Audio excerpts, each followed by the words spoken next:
Hey guys, just wanted to briefly talk about why I think the Porsche 996 and Porsche Boxster 986 are the worst Porsches and why you should buy one if you can afford it. And I only recommend people buying one if you're willing to put in some money up front and doing it right and just enjoying the cars.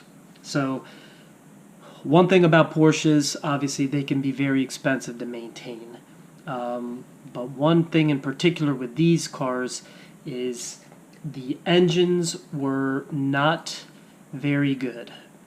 They had significant problems, and it's one of those things where, from the standpoint of comparing this car with the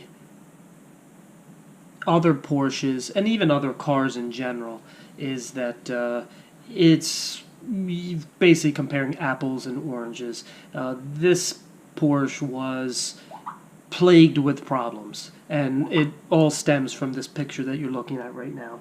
This engine, not Porsche's finest, and hopefully they are, they can put that in the past. But the one nice thing about it is at least the aftermarket has fixed the problem. And the one thing that I can say that I think the reason why I like these cars so much is the fact that not only can you fix all the problems, you can actually make it better.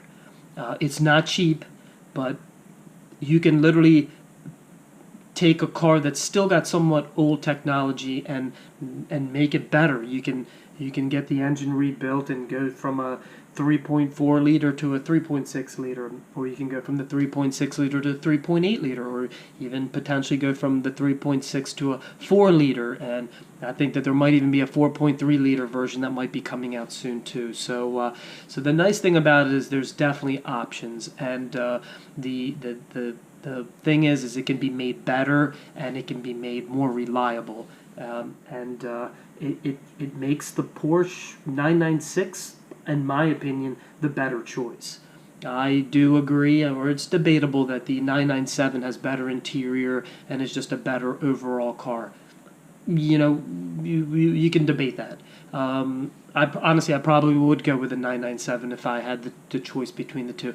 The one reason why I do like this particular car is the fact that it is still an older model. It's got that more raw feel to it. It doesn't have more of the features. The suspension can't be adjusted on the older models, and just things like that. But to me, this car can be made into a car that is what it should have been, or maybe even a better version of what it should have been. A 3.8 liter in it, with a nice torque curve. That sounds pretty good to me.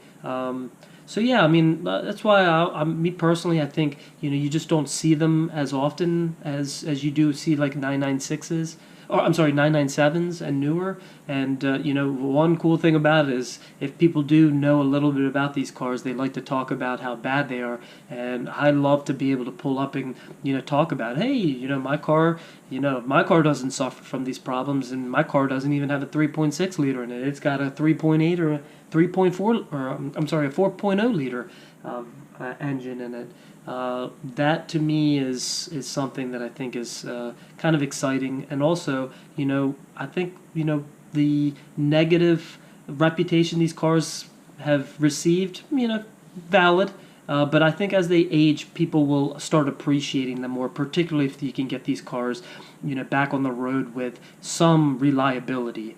And that's where I feel like if you're looking at a Porsche and you still like the 996s, or you're looking for a Porsche that's still affordable, but at the same time you can have some fun with and make it a better car, I highly recommend the 986 Boxster and the 996 911. If you disagree, definitely would like to hear from you guys. But I think there's definitely a niche out there that can appreciate these cars still. and I think can still enjoy them. I definitely fit into that category. That's what excites me about these. They're, the fact that you can actually make them better. But we can always debate on it. That's the fun part about all of this. Let me know what you think.